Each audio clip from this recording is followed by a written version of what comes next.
one of the things that concerns me, Chairman Guthrie, is some of the programs inside the Support Act are programs that are already helping. That's part of the reason why we have had a reduction. It's not the only reason, but it's part of the reason we've had a reduction in the overdose deaths, et cetera. Can you talk about the importance of Section 103 of the Support Act that would bolster the ability of prescription drug monitoring programs to track the prescribing of prescription drugs both within the state and across state lines? Well, it's vital because one of the big problems that we saw in my home state, I was actually in the General Assembly when this first kind of took over the first wave. A lot of it was in Appalachia, and a lot of it was in the Medicaid community. And it was legally prescribed drugs that I know Judiciary and others have taken on with it. Just in Virginia, we've seen West Virginia, just the overprescription of OxyContin and those drugs.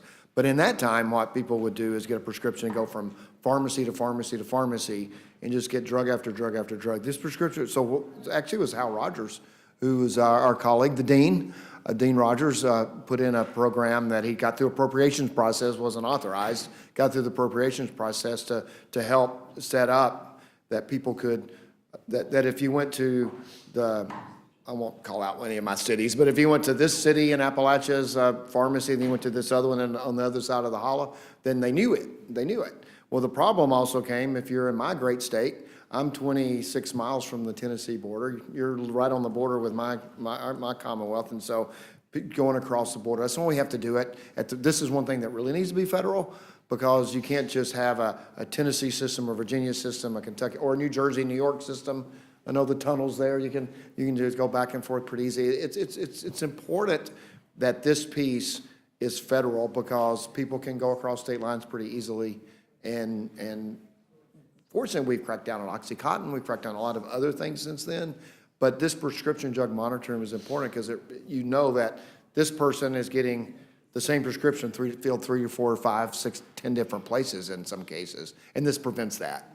Yeah, and what made that even more complicated is one of the reasons that I introduced this section. I did work, we've all done work in this area trying to solve the problems, is that we calculated if you really put your mind to it, and you lived in my district, you could actually get a prescription filled in each of 5 states in a single day. Because if you'd have to work it. You'd have to start early in the morning and go to whenever the pharmacy closed down that evening. But I border West Virginia, Kentucky, Tennessee, and in fact, they're at one point, all 3 states, Kentucky, Tennessee, and Virginia, all come together, and you're only about maybe an hour from West Virginia at that point. And then you've got North Carolina just down the road as well. So you could actually, swing through the Cumberland Gap, hit Kentucky, Virginia, be down in Tennessee, and as you cross Virginia and go into Johnson City, Tennessee, think of Wagon Wheel, the song, you can suddenly be in North Carolina in about, 30 minutes from Johnson City. So, I mean, it would not be impossible, which is why this is so important.